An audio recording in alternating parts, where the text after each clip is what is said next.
Hey guys, today hopefully you just read your chapter 13.1 on RNA, and I just wanted to do a quick compare and contrast with DNA and RNA.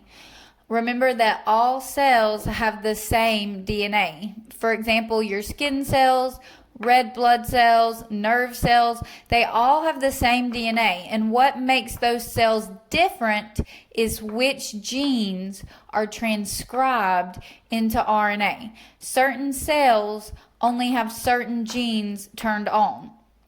And the way we're able to do that is through RNA, which is a smaller molecule that is able to leave the cell nucleus. So the first difference between DNA and RNA is their size and how many strands they have. DNA is double-stranded. Okay, and I like to think D for double, although remember that D really stands for deoxyribose, which we'll get to in a minute. RNA is a single-stranded molecule. And again, it's much smaller, okay? It's only a small region of the DNA that's been copied into the RNA form to leave the nucleus and go out into the cytoplasm where the message can be made into a protein. The second important difference between DNA and RNA is that DNA has deoxyribose sugar. And if you watch the Amoeba Sisters video, that has to do with the type of sugar. Ribose and deoxyribose are both 5-carbon sugars, but the oxygen and hydrogen groups coming off of DNA and RNA are a little bit different. So DNA has deoxyribose. Again, D for deoxyribose, and RNA has ribose sugar. Okay, the next really important difference is location. DNA is only going to be found in the nucleus. It's a large molecule. Remember that it's organized into chromosomes, and so it's found only in the nucleus. RNA can be anywhere in the cell. It can be in the nucleus during transcription, in the cytoplasm, bound to a ribosome, etc. Okay, it's a nimble molecule, if you will, that can be in a lot of different places in the cell. The next big difference between DNA and RNA is going to be the base pairing. When DNA is copied, the template for that DNA is another DNA strand. So if the DNA template strand, okay, in other words, if one side of the DNA has an A, okay, the other side will match that with a T. A for adenine and T for thymine. Okay, so this second strand DNA is double-stranded. So this second strand we're going to call the complementary strand.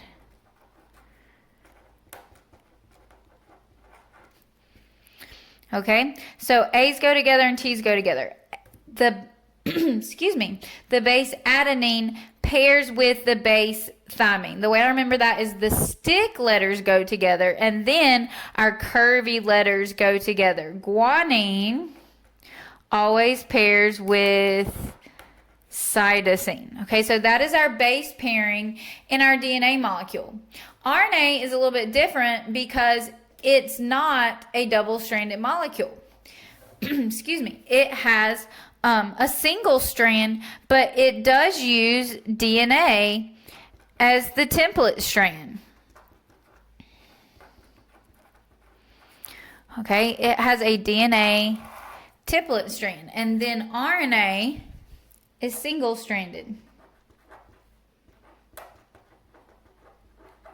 And right now I'm referring to messenger RNA. In the next chapter, you're going to learn more about transfer RNA and rRNA, which we sometimes well, most of the time refer to as the ribosome. Right now, I'm talking mostly about messenger RNA, the transcript that is produced from a DNA gene.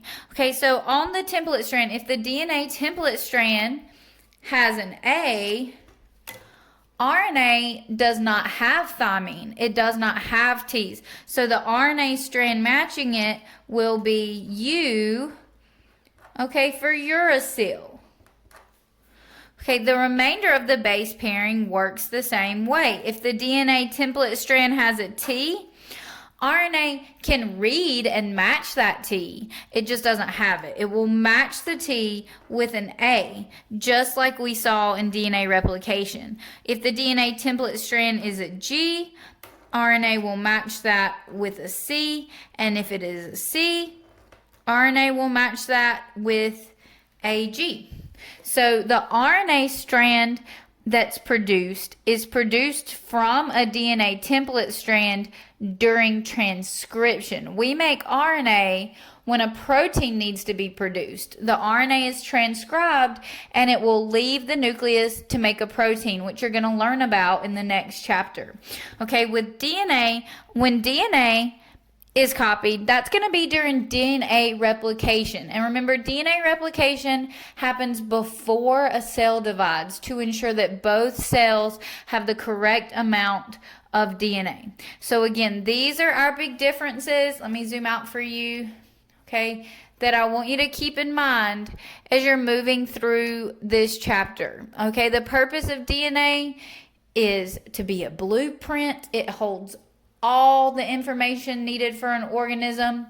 The RNA, every strand of RNA that's made from DNA is just the transcript, the instructions for one single protein. Okay, one single protein. So an example of that would be the hemoglobin gene in red blood cells. Red blood cells have DNA, okay, for every protein produced in your body. They have all the DNA of the organism, but the only gene that is transcribed when the cell needs hemoglobin is the hemoglobin gene. Okay, the DNA will unzip, an RNA copy of the hemoglobin gene will be made, and it will leave the nucleus where the protein hemoglobin can be produced from those instructions.